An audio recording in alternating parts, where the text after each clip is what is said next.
Hi everyone, welcome back to another session of the Password-Based Security System series. In this video, we are going to do port assignments. Before we continue, please show your support by hitting the subscribe button below. Doing port assignments is where we strategically assign the electronic components to pins on the microcontroller. To successfully do that, we have to consider the following.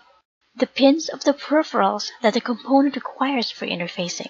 In the case of this project, we'll only be using a single PWM peripheral.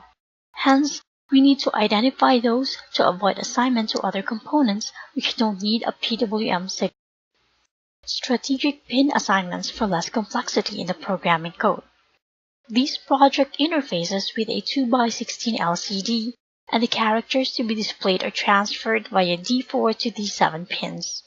Assigning these pins to the same port in correct sequence will greatly reduce complexity in the software.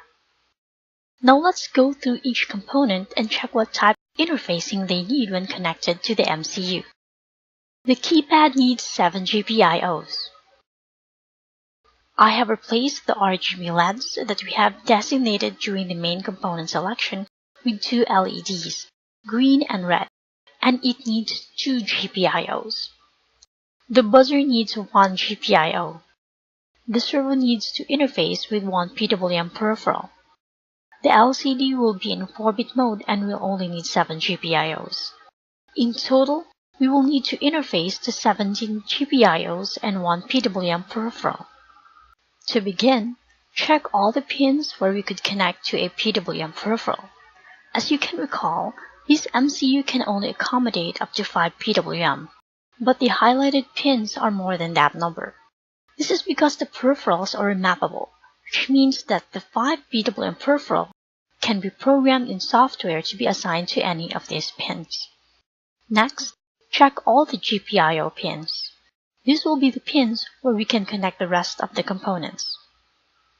The first one we'll be assigning is the 2x16 LCD, and as mentioned earlier, we will be assigning its data pins D4 to D7 on the same port sequentially, then assign the rest of the pins.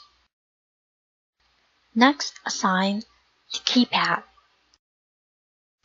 then the LEDs, and the buzzer, and then finally the servo motor. By the end of this, you should be able to come up with this port assignment table. This table will be the guide when you begin your hardware connection and when you begin interfacing on your software.